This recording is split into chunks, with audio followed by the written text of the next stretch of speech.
अब तो सरकार से भीख मांगने की आदत लोगों की पड़ गई है। अब तो सरकार से भीख मांगने की आदत लोगों की पड़ गई है। अब तो सरकार से भीख मांगने की आदत लोगों की पड़ गई है। रेवड़िया बांट रही है, मतलब पहले बांटो फिर बटोरो, ये काम चल रहा है। ये मेरा बयान मेरे सजातीय बंधुओं के बीच मेरी अपनी बात थी, जो मैं वर्षों से करता रहा हूं और करता रहूंगा। उन्होंने ये संकल्प दोहराया, उन्होंने माफी नहीं मांगा है, उन्होंने ये नहीं कहा कि मेरे से बहुत बड़ी गलती हुई है। उन्होंने रेवड़ियों के लिए द्वार खोल दिया। ये कर्ज ले लेकर रेवड़िया बांट रहे हैं, ये रेवड़िया बांटने के पद्धति को पूर्णतः समाप्त कर देंगे। नवक्रांति के अग्रदूत सम्यक अभियान के प्रमुख गुरुदेव भास्कर राव रोकड़े ने मध्य प्रदेश के मंत्री प्रहलाद पटेल के जनता को भिखारी बताने वाले बयान पर किया जबरदस्त रहस्योद्घाटन। उन्होंने कहा कि प्रहलाद पटेल कर्ज लेकर रेवड़ियां बांटने के समक्ष लोगों को केवल वोट बटोरने के लिए निकम्मा बनाने की भाजपा की राजनीति के खिलाफ अभियान शुरू करने जा रहे हैं। उन्होंने अभियान की शुरुआत अपने समाज से किया है। इस तरह उन्होंने प्रधानमंत्री नरेंद्र मोदी तक अपना संदेश पहुंचाने में कामयाबी हासिल कर लिया है। मुख्यमंत्री मोहन यादव के करीबी चाहते हैं कि प्रहलाद पटेल से भाजपा नेतृत्व इस्तीफा मांग ले। अब तो सरकार से भीख मांगने की आदत लोगों की पड़ गई है। नेता आते हैं तो कागज, एक टुकड़ा दो कागज मिलते हैं उनको, मंच पर है माला पहनाएंगे और एक पत्र पकड़ा देंगे। ये अच्छी आदतें नहीं है। ये मेरा बयान मेरे सजातीय बंधुओं के बीच मेरी अपनी बात थी, जो मैं वर्षों से करता रहा हूं और करता रहूंगा। स्वाभिमान से खड़ा करना समाज को ये अपराध नहीं है। और जिस मीडिया ग्रुप ने ये बात छापकर शुरुआत की है, मैं उनसे कहूंगा कि वो बहुत पुराने और बड़े प्रतिष्ठित मीडिया ग्रुप है। ये जो दुराग्रह है, इस दुराग्रह को आज नहीं कल सामने चीजें आएंगी। मुझे लगता है कि ये बिल्कुल कतई उचित नहीं है। देखिए, मैं दिल्ली प्रवास पर था और दिल्ली में मेरे से मिलने एक भाजपा नेता आए।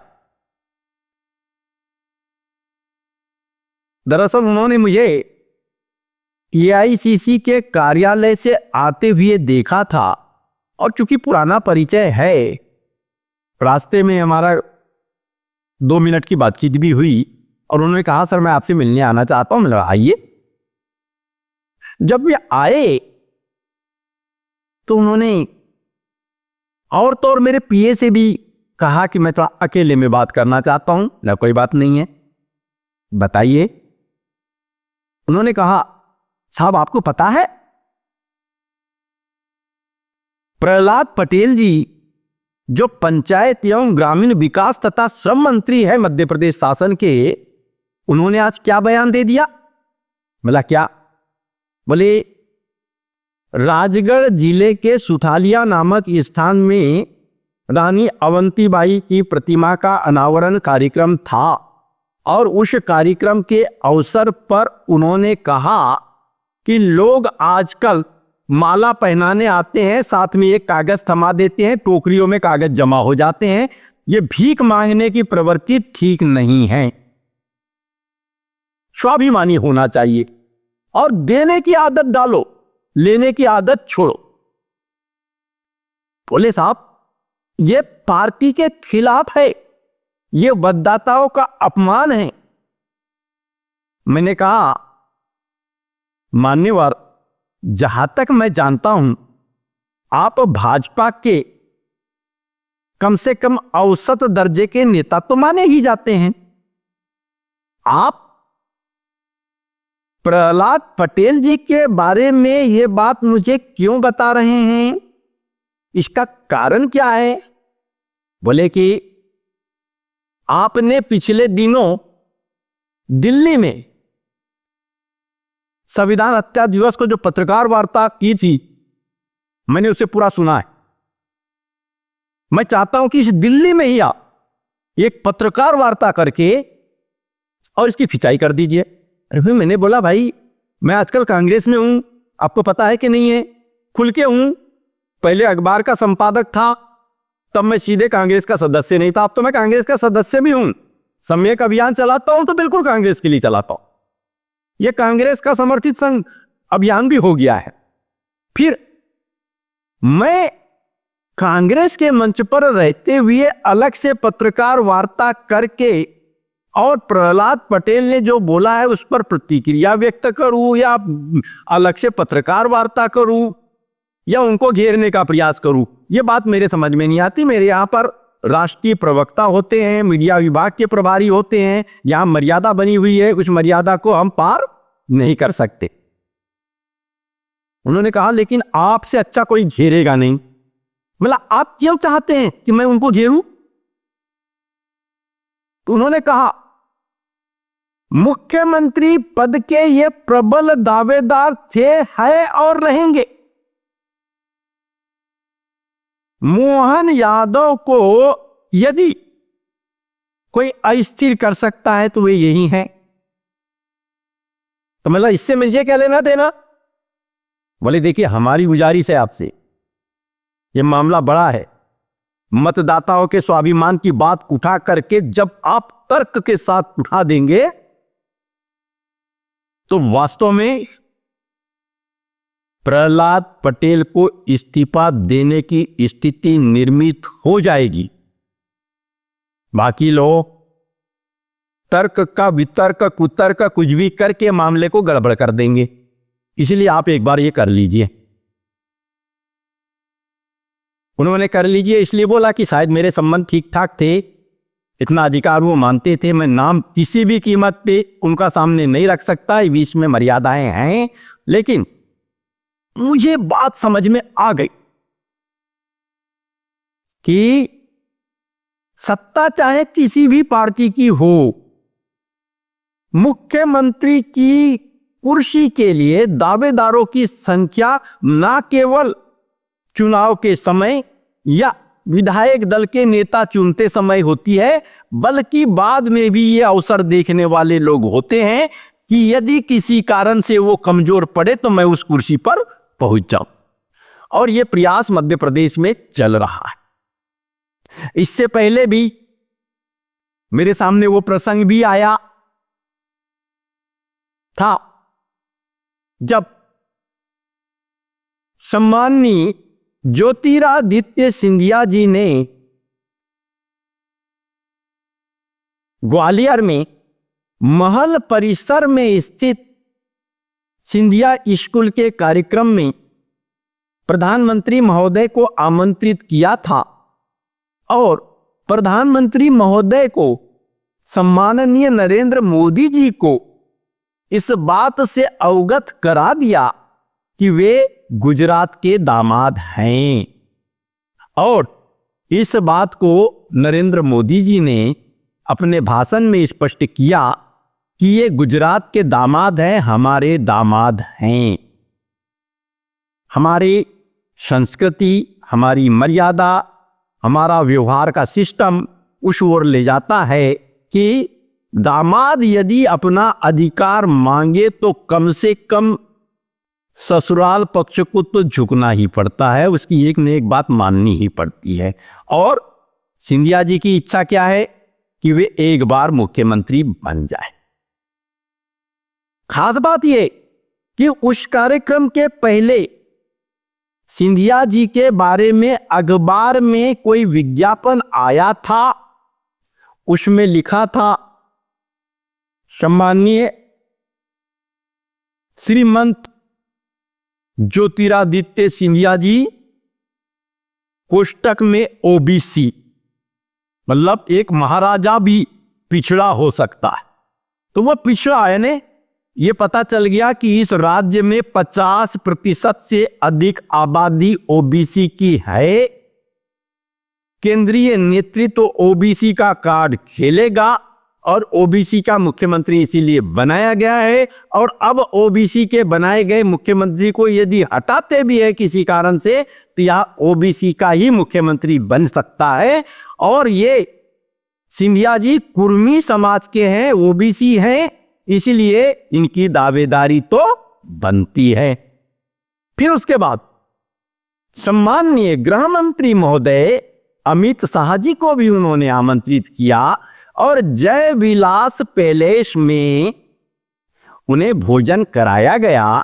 बकायदा चांदी की ट्रेन से परोसे गए भोजन का आनंद हमारे अमित शाह जी ने लिया। इस तरह से ओबीसी बने महाराजा के पोते सिंधिया जी ने मुख्यमंत्री पद के लिए अपनी दावेदारी को नियमितता प्रदान करने में कामयाबी हासिल की। अब जब मुख्यमंत्री का चयन होने जा रहा था, मध्य प्रदेश में मुख्यमंत्री बनेगा कौन? सत्ता तो मिल गई, बहुमत तो मिल गया, लेकिन मुख्यमंत्री कौन बनेगा? इस बात पर जब चर्चा चल रही थी तो उस समय सबसे ऊपर नाम सम्माननीय प्रहलाद पटेल जी का था। अब प्रहलाद पटेल जी मुख्यमंत्री नहीं बने, बन गए मोहन यादव जी, जिनके बारे में किसी ने सोचा ही नहीं था। तो मोहन यादव जी को लगता है किसी भी किस्म का फेलियर उनका सामने आया तो मुख्यमंत्री पद के लिए सबसे सशक्त दावेदारी प्रहलाद पटेल की ही होगी। इसीलिए जैसे ही यह बयान प्रहलाद पटेल का सामने आया भाषण के माध्यम से, उन्होंने उनके लोगों ने, मैं नहीं कहता कि मोहन यादव जी ने अपने लोगों को इस कार्य में लगाया होगा, लेकिन सूत्रों से जानकारी मिल रही है कि मोहन यादव जी ने प्रदेश कांग्रेस के शीर्ष नेतृत्व तक यह बात पहुंचाने का प्रयास किया है या उनके लोगों ने किया है कि वे एन केन प्रकारें इतना प्रेशर बना दे, इतना आंदोलन कर ले, इतनी पत्रकार वार्ताएं आयोजित कर दे कि हाईकमान को मजबूरी में प्रहलाद पटेल से इस्तीफा मांगना पड़ जाए। और जैसे ही अगर प्रहलाद पटेल का इस्तीफा हुआ तो हमारे मोहन यादव जी की कुर्सी से खतरा हमेशा के लिए टला। ये बात मेरे समझ में आई। ठीक है, अब मैं इस विषय पे आता हूं कि प्रहलाद पटेल जी ने आखिर ऐसा बयान क्यों दिया, ऐसा भाषण क्यों किया। माना कि उसमें केवल लोधी समाज के ही लोग थे। प्रहलाद पटेल जी ने तो बाद में सफाई देते हुए इस बात को या स्पष्टीकरण देते हुए या अपनी बात रखते हुए यह स्पष्ट किया कि भाई वो समाज का कार्यक्रम था, समाज के लोगों को स्वाभिमानी बनाने के लिए उन्होंने ऐसे शब्द बोले हैं। वो सार्वजनिक या राजनीतिक कोई दूसरा कार्यक्रम नहीं था, उसमें राजनीतिक बातें नहीं होनी चाहिए। अपने समाज के लोगों में स्वाभिमान जगाने के लिए मैंने ये कदम उठाया और उठाता रहूंगा। उन्होंने ये संकल्प दोहराया, उन्होंने माफी नहीं मांगा है, उन्होंने ये नहीं कहा कि मेरे से बहुत बड़ी गलती हुई है। लेकिन ये बात सामने क्यों आई? भाई लाडली बहना योजना आई और भी तरह तरह की योजना आई। उस योजना के माध्यम से वोट बटोरने का प्रयास किया गया। रेउड़िया कभी हमारे प्रधानमंत्री जी ने भी किसी दूसरे राज्य में जहां कांग्रेस की सरकार थी तो वहां बोल दिया ये रेउड़िया का कल्चर बंद करना चाहिए। लेकिन बाद में उनकी जहां जहां सरकारें थी या सरकार बनाने के प्रयास हुए, उन्होंने रेउड़ियों के लिए द्वार खोल दिया। तो मध्य प्रदेश जहां 4 लाख करोड़ रुपए से अधिक का कर्ज है सरकार पर, सरकार कर्ज ले रही है और उस कर्ज की राशि से मतदाताओं को अपनी ओर करने के लिए रेवड़िया बांट रही है। मतलब पहले बांटो फिर बटोरो, ये काम चल रहा है सरकार बनाने। आखिर रेवड़िया तो बांट रही है सरकार, पैसा कहां से आ रहा है? कर्ज लेकर के। अब बात आती है, लोग कहेंगे कि क्या हो गया, आज रोकड़े जी प्रहलाद पटेल का समर्थन कर रहे हैं, विरोध कर रहे हैं, पार्टी मंच से पत्रकारों को संबोधित कर रहे हैं। जी नहीं, एक विचारक के नाते मेरे मन में बात आई कि दिल्ली में जो व्यक्ति मुझसे मिला था, उसके बाद में 3-4 लोगों ने आकर के मुझे उकसाने का प्रयास किया। पार्टी के भी कई प्रवक्ताओं से बात करने पर कुछ इस आधार के संकेत मिले। इसका मतलब कि भाजपा का प्रदेश स्तरीय नेतृत्व चाहता है कि प्रहलाद पटेल पर इतना प्रेशर बना दिया जाए और उनसे कई गुना ज्यादा प्रेशर हाईकमान तक बना दिया जाए कि प्रहलाद पटेल से हाईकमान इस्तीफा मांग ले। ये तो बात क्लियर समझ में आई। तब मैंने एक विचारक के नाते जो अध्ययन किया है उसे आम लोगों तक पहुंचाने का निर्णय लिया। हकीकत क्या है? प्रहलाद पटेल जी के व्यक्तित्व पर आना चाहिए। प्रहलाद पटेल जी केवल एक राजनेता नहीं है, यद्यपि राजनीति के गलियारे में घूमते हुए उन पर बहुत सारे प्रकरण लगे हैं, आपराधिक प्रकरण भी लगे हैं, क्योंकि वे छात्र नेता भी थे और दबंग दमदार छात्र नेता थे, दमदारी से अपनी बात करते थे। ये बात तो बिल्कुल सही है। उन्होंने नर्मदा की सफाई अभियान के लिए ग्वारी घाट से बरमान घाट तक, चोई नामक एक वनस्पति है जिससे मछलियां तक मर जाती थी और नदी गंदगी फैलती थी, उसके सफाई के लिए अभियान चलाया था, ये मैं जानता हूं। और बहोरी बंद, कटनी जिले के बहोरी बंद के मसंदा नामक स्थान से, जहां पर लोग गुटखा बहुत ज्यादा खाते थे, लोगों के मुंह नहीं खुलते थे, वहां पर उन्होंने, वहां से जबलपुर तक के लिए उन्होंने एक नशा मुक्ति अभियान भी चलाया था। वहां बहुत बड़ा अभियान चलाया, वहां बहुत सारे उन्होंने रक्तदान शिविर भी आयोजित किए थे। मतलब जीत के बड़े पक्के हैं। अब किस बात की जीत है प्रहलाद जी को? जबकि उनके एक भाषण से विवादित स्थिति पैदा हो गई, उसके बाद वे अपनी बात से डिग नहीं रहे। उन्होंने बोला कि हां मैंने ये कहा, हां मैं अपने समाज को स्वाभिमानी बनाने का प्रयास कर रहा हूं और यह मेरा कर्तव्य है। वाह प्रहलाद पटेल, संकल्प हो तो ऐसा। आपने सम्माननीय नरेंद्र मोदी जी तक यह संदेश पहुंचाने का प्रयास किया कि रेवड़िया बात कर वोट बटोरने का प्रयास करना कतई उचित नहीं है। आपकी आय नहीं है, आप निरंतर कर्ज ले रहे हैं और कर्ज ले करके सिर्फ वोटों को अपने कब्जे में करने के लिए रेवड़िया बांट रहे हैं। ये ठीक नहीं है और इससे लोग निकम्मे होते जा रहे हैं। उनमें स्वाभिमान जगाने की जरूरत है और उन्होंने स्वाभिमान जगाने की दिशा में इस कार्य को शुरू किया है। उन्होंने नरेंद्र मोदी जी को यह संकेत दिया है, भाजपा के हाईकमान को यह संकेत दिया है कि आप जो कर रहे हैं ये सही नहीं है।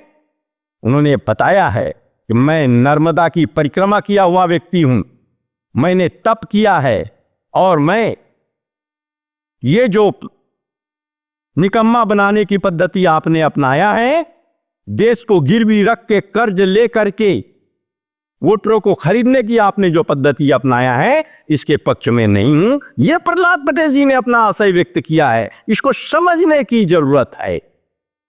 इसको अगर नहीं समझा गया तो निश्चित रूप से सिर्फ दलगत भावना से सोचते हैं हम, तो व्यक्ति के व्यक्तित्व का कमतर आकलन करते हैं। अरे क्या फर्क पड़ने वाला है प्रहलाद पटेल को? आपको प्रेशर बना दोगे, हो सकता है मोहन यादव जी सफल हो जाए, हो सकता है उनकी कुर्सी पर कभी खतरा आ सकता हो, अभी तो फिलहाल दिखाई नहीं देता, लेकिन आने की संभावना वो टल जाए और प्रहलाद पटेल से इस्तीफा मांग लिया जाए। तो उनके एक अत्यंत खास मित्र ने मुझे कहा कि प्रहलाद पटेल को फर्क नहीं पड़ने वाला जी, वे नर्मदा के किनारे एक शानदार आश्रम बनाएंगे और इस देश में कर्ज लेकर रेवड़ियां बांटने की पद्धति को समाप्त करने के लिए एक अत्यंत प्रभावी मिशन चालू कर देंगे। बड़ी प्रसन्नता हुई मुझे जानकर। मैंने कहा, यदि प्रहलाद पटेल जी नरेंद्र मोदी जी को, भाजपा हाईकमान को, भाजपा के नेताओं को, प्रदेश के मुख्यमंत्री मोहन यादव को यह संदेश दे रहे हैं कि कर्ज लेकर रेवड़ियां बांटना ठीक नहीं है, जो पराक्रमी लोग हैं उनके पराक्रम को इस तरह से नेस्त नाबूद करने की जरूरत नहीं है। बिना काम का पैसा देकर लोगों को निकम्मा बनाने की जरूरत नहीं है। इसलिए उन्होंने अपने इस अत्यंत महत्वपूर्ण अभियान की शुरुआत अपने ही समाज से किया है और अपने मित्रों को उन्होंने कहा कि मैं इस अभियान से टस से मस नहीं होने वाला, चाहे जो हो जाए। इसलिए उनके अत्यंत करीबी साथी बता रहे हैं कि संत प्रवृत्ति के थोड़ी तेज तर्रार हैं, सीधे साधे संत नहीं कहूंगा, बहुत तेज तर्रार हैं। और वो दबंग वो नहीं कहूंगा, बल्कि दमदार कहूंगा। मतलब जो लोग कहते हैं दबंग नेता प्रहलाद पटेल, मैं कहता हूं दमदार नेता प्रहलाद पटेल, जिसने कम से कम नरेंद्र मोदी तक यह संदेश पहुंचाने में तो कामयाबी हासिल की कि देश को कर्ज लेकर रेवड़ियां बांटने की प्रथा बंद करिए। इस देश के प्रतिभावान लोगों की प्रतिभा का प्रदर्शन होने दीजिए। इस देश के प्रत्येक व्यक्ति के कार्य करने की क्षमता का पूरा पूरा उपयोग करिए। उन्हें घर में निठल्ला बना के मत बैठा लिए, इससे देश का बहुत बड़ा नुकसान होगा और इस देश की प्रगति नहीं हो सकती। तो इस देश की प्रगति के लिए केवल भाजपा को सत्ता में बनाए रखने के लिए जो काम कर रहे हैं, उनको रोकने के लिए प्रहलाद पटेल ने बहुत अच्छा अभियान किया है शुरू, और हम उनके साथ हैं, हम उन्हें बधाई देते हैं। और यदि उनको किसी किस्म का प्रेशर आ जाता है और उन्हें इस्तीफा भी देना पड़ता है, तो मैं तो कहता हूं कि यदि वो नर्मदा किनारे आश्रम स्थापित करके मिशन चलाते हैं तो उनके इस मिशन से पूरे देशवासी जुड़ेंगे और नरेंद्र मोदी जी और उनकी पार्टी के जो जितने मुख्यमंत्री बने हैं, ये कर्ज ले लेकर रेवड़ियां बांट रहे हैं, ये रेवड़ियां बांटने के पद्धति को पूर्णतः समाप्त कर देंगे और सत्ता का परिवर्तन भी सम्माननीय प्रहलाद पटेल जी के दिशा निर्देश पर सुनिश्चित हो जाएगा।